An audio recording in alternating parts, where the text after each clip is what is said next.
welcome back to LEARNOIKONOMIA. Today we are going to discuss the concept of Engel curve. Coming to Engel curve, it is a graphical representation that would be establishing a relationship between your spending on certain goods and the household income.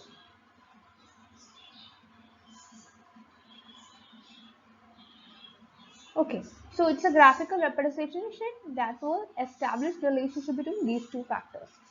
Now, moving to the shape of Engel curve, this is getting impacted as a result of changes in your age, changes in your gender, changes in education level, changes in other consumer characteristics, etc. Let's consider more about the Engel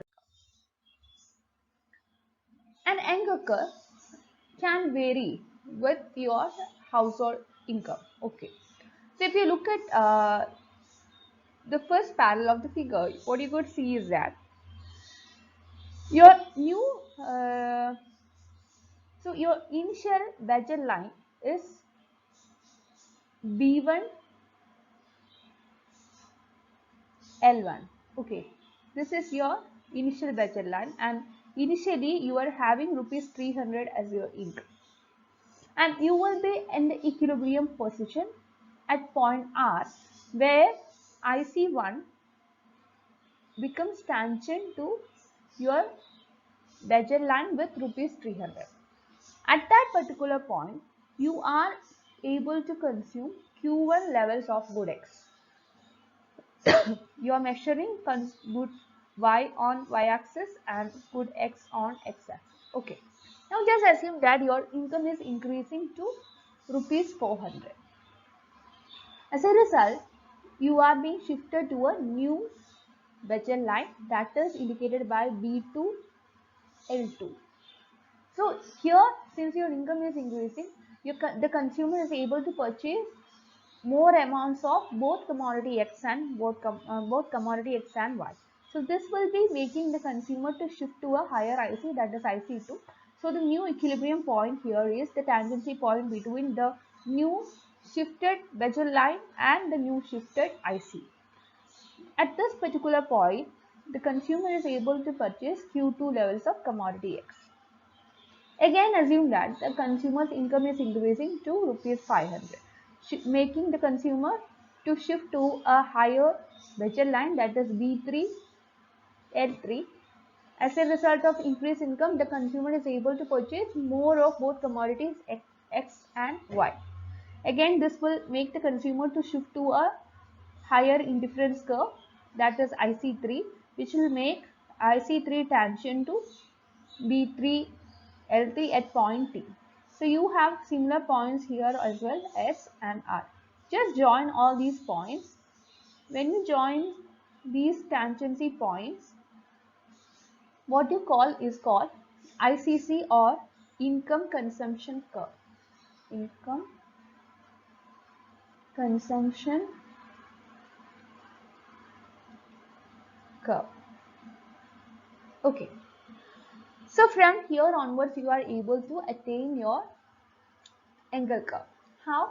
You will be considering your income along the y-axis and commodity along the x-axis. Just go for what is happening. When your income was 300 rupees, you are consuming Q1 levels of output, right? So you measure it and mark it here. When your income increased to 400, you were consuming Q2 levels of your income. Q2 levels of commodity X. Mark it here. When your income increased to 500, you are consuming Q3 levels of commodities. Just consider this point as R dash, then S dash and T dash. Whenever you join these points, what you get is called the Engel curve. Okay. Now what we have to understand is that the Engel curve will be varying for various types of goods. When you are considering an inferior good, this will be having a negative income elasticity. And for the same reason, we are considering a negative slope for Engel curve.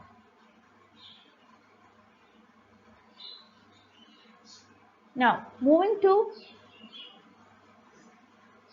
the case of food items, Engel curve will be something which appears as concave downward with a positive but decreasing slope.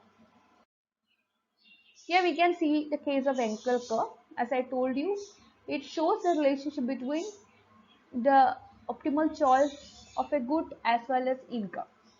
This is the Engel curve for a normal good. Whenever your income increases,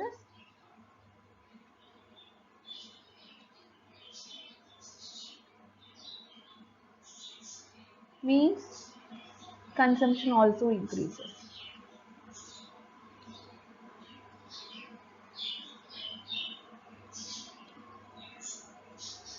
Okay. And here this is considered to be Engel curve for inferior commodities.